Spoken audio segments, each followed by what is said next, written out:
Hi hello. ఇప్పుడు నేను చేసేది బియ్యంతో పిట్టు అని అంటారు. ఇది పూర్వకాలంలోని అమ్మమ్మలు కాలంలోని వాళ్ళు చేసేటటువంటి ఈ యొక్క బియ్యం పిట్టు. ఇది ఇప్పుడు వాళ్ళకి ఎక్కువగా తెలియకపోవచ్చు, కానీ ఇది హెల్త్ పరంగా చూస్తే చాలా మంచి ఫుడ్ ఇది. ఇది ముందుగా ఎలా చేయాలంటే, నేనైతే 2 గ్లాసులు బియ్యం తీసుకున్నాను. అది తీసుకొని బాగా రోస్ట్ చేసుకొని, అది ఒక 4-5 అవర్స్ చొప్పున నానబెట్టేయాలి. నానబెట్టిన తర్వాత తీసుకొని ఒక జల్లెడలో వేసి, తర్వాత కొంచెం వాటర్ పోయాక మిక్సీ పట్టుకోవాలి.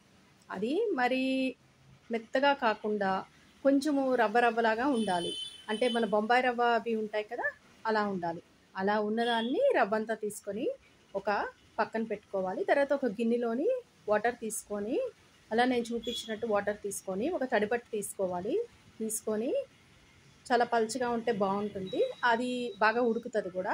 ఇగో నేను చూపించాను కదండి, అట్లాగా మీరు కూడాను ఇలా క్లాత్ని కట్టేయాలి. ఆ గిన్నెకి కట్టేసి దానిపైన మనం ఆల్రెడీ తీసుకున్నటువంటి ఈ యొక్క రవ్వ, అంటే ఇది ఎలా ఉన్న దగ్గర దగ్గర బొంబాయి రవ్వలాగా ఉండాలంటే అంత సన్నగా, అలా ఉన్నదాన్ని మరీ మెత్తగా చేయొద్దు, ఇలాగే ఉండాలి నేను చూపించినట్టు. అదంతా దాంట్లో వేసేస్తే అలా మొత్తం వేసేయాలి. ఇలా వేసేసిన దాన్ని ఒక 2 గ్లాసులు, దానికి బెల్లం 1 గ్లాస్ తీసుకున్నాను నేను. ఆ బెల్లం కూడా తురిమి ఒక పక్కన పెట్టుకోవాలి. అలాగే కొబ్బరి అయితే 3/4 గ్లాసు కొబ్బరి తీసుకున్నాను దీనికి. ఆ కొబ్బరి కూడాను బాగా రోస్ట్ చేసుకోవాలి. నేతిలో రోస్ట్ చేసుకొని పక్కన ఉంచుకోవాలి. అయితే మనము ఇలా రెడీ చేసినటువంటి ఈ యొక్క పిండికి అన్ని సైడ్లు ఇలా గరిటెతో ఘాట్లు పెట్టుకొని, అలా పెట్టడం ఎందుకు అంటే బాగా ఉడుకుతుంది లోపల నుంచి. ఇలా క్లాత్తోని మొత్తము కవర్ చేసేయాలి. ఇలాగా మొత్తం కవర్ చేసేసి, అలాగే ఆ మిగిలినటువంటి ఉన్న క్లాత్ అంతా దానిపైన వేసేసి ఒక 30 మినిట్స్, ఒకవేళ ఉడికిందో లేదో చూసుకుంటే, మీకు ఏదన్నా అటు కొంచెం ఉడకలేదు అనిపిస్తే ఇంకో 15 మినిట్స్ ఉడికించుకోవచ్చు. అలాగే నేతిలోని డ్రై ఫ్రూట్స్ వేపుకొని పక్కన ఉంచుకోవాలి. ఇప్పుడు ఇది రెడీ అయిందో లేదో ఒకసారి చూద్దాం.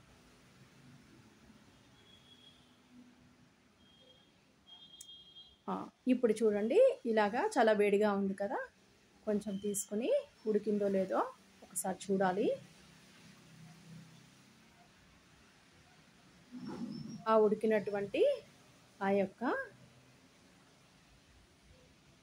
అది చూడండి ఇడ్లీ లాగా అయిపోయింది. అదంతా తుంపి చిన్న చిన్న ముక్కలుగా చేసుకోవాలి.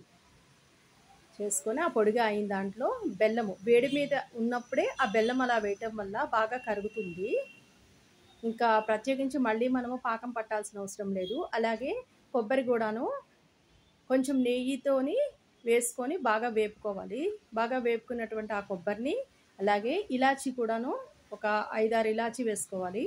వేసుకొని మొత్తం వేసుకొని దాంట్లోని బాగా కలుపుకోవాలి.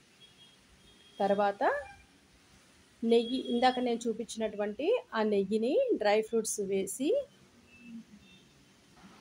వేసి నెయ్యితో ఆ నెయ్యి అంతాను దాంట్లో వేసేస్తే ఇలాగా ఒక లడ్డూలాగా కూడా వస్తుంది. లేదంటే డైరెక్ట్ అలా కూడా తిన్నా బాగానే ఉంటుంది. టేస్ట్ అయితే చాలా బాగుంటుంది.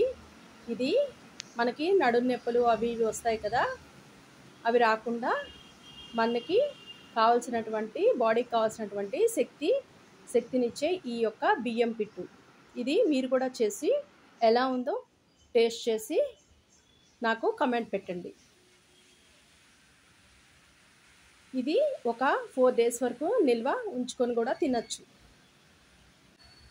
నెయ్యి, బెల్లం ఇవన్నీ కూడా మనకు హెల్త్నిచ్చాయి. ఓకేనా?